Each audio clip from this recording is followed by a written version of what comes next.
নমস্কাৰ প্ৰিয় দৰ্শক Jonak লাইভ ইউটিউব চেনেললৈ সকলোকে স্বাগতম জনাইছোঁ। আজি ঘটনাবহুল 2020 বৰ্ষৰ অন্তিমটো দিন অৰ্থাৎ 31 ডিচেম্বৰ। আশা কৰোঁ আপোনালোক সকলোৱে ভালে আছে। আমাৰো ভাল। প্ৰিয় দৰ্শক দেৰি নকৰি আজিৰ ভিডিঅ'টো আৰম্ভ কৰোঁ আহক। 2020 শুনিলেই যেন খং উঠে, গানুম শিয়ৰি আহে, নহয়নে? সঁচাই 2020 বৰ্ষই আমাক কি দিয়া নাই? কিমান পালোঁ আমি, কিমানক হেৰুৱালোঁ আমি। বহুত শিকালে, বহুত বুজালে, আৰু সহ্য নহয়।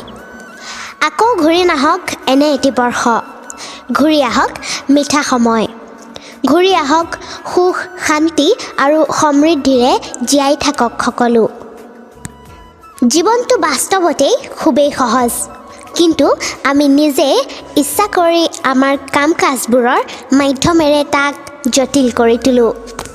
বাৰু যেই কি নহওক, বিগত বছৰটোত কৰা ভুলবোৰ শুধৰণি কৰাৰ সময় আহিছে, আৰু আহিছে এটি নতুন বছৰ।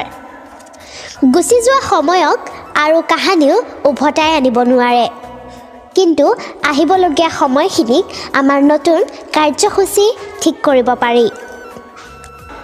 ধৰি লওক এখন কিতাপ 12টা অধ্যায়, 365টা পৃষ্ঠা হৈ উঠক এক অসাধাৰণ।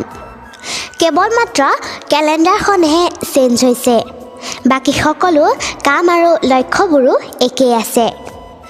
শেষত সকলোৰে দিনবোৰ শুভ হওক, মংগলময় হওক, আৰু আশা কৰোঁ এই নতুন বছৰটিয়ে সকলোলৈকে কঢ়িয়াই আনক আশাৰ নতুন বতৰা। শুভ নৱবৰ্ষ।